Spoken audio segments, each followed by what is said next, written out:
চাঁদপুরের মেঘনায় জাহাজে 7 মার্ডারের ঘটনায় ডাকাতির বদলে ভিন্ন কিছু দেখছে পুলিশ।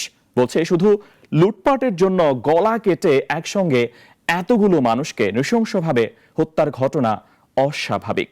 এই ঘটনায় এরই মধ্যে 4 সদস্যের তদন্ত কমিটি গঠন করেছে শিল্প মন্ত্রণালয়।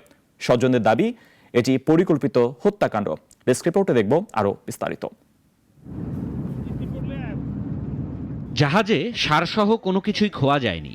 খুন হয়েছে 7 জন স্টাফ। তাই চাঁদপুর মেঘনা নদীতে সারবাহী জাহাজে 7 খুনের ঘটনা ডাকাতি হিসেবে দেখছে না পুলিশ। ঘটনাস্থল পরিদর্শন ও প্রাথমিক তদন্তে পাওয়া আলামত থেকে আইনশৃঙ্খলা বাহিনীর ধারণা এর পেছনে ভিন্ন কোনো কারণ রয়েছে। জাহাজে থাকা আরও এক ব্যক্তির সন্ধান পেয়েছে পুলিশ। ধারণা করা হচ্ছে এই হত্যাকাণ্ডের পেছনে তার হাত থাকতে পারে। এ ঘটনায় খুনিরা এখনও অধরা, তাই কোনো কিনারা করতে পারেনি আইনশৃঙ্খলা রক্ষাকারী বাহিনী।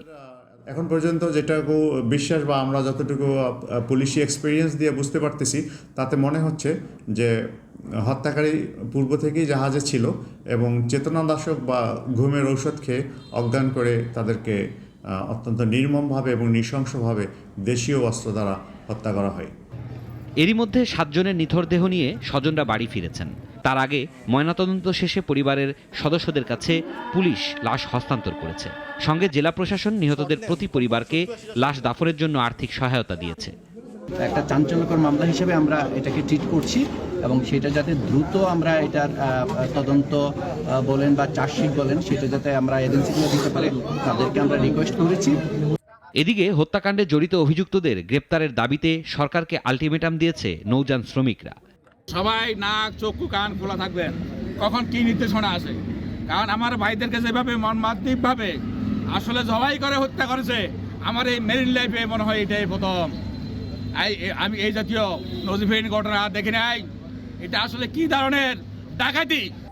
ঘটনা নিয়ে বিস্তর তদন্ত ও দ্রুত জড়িতদের খুঁজে বের করার কথা জানিয়েছেন চাঁদপুরের নৌ সংরক্ষণ ও পরিচালনা বিভাগের যুগ্ম পরিচালক। আরও বেশি লোক থাকার কথা, এবং কারণ 8 জন থাকার কথা না, এই যে জাহাজ পরিচালনার জন্য 8 জন লোক মোটেও পর্যাপ্ত না। জাহাজে 7 খুনের এই ঘটনা নিছক ডাকাতির নয়, বরং পরিকল্পিত। এমন অভিযোগে জড়িতদের দ্রুত গ্রেপ্তারের দাবি জানিয়েছেন নিহতদের স্বজনরা। সিরাজুম মনির শুভ, নাগরিক। Double million offer Walton fridge কিনে পেতে পারেন 20 লক্ষ টাকা, রয়েছে কোটি কোটি টাকার নিশ্চিত উপহার।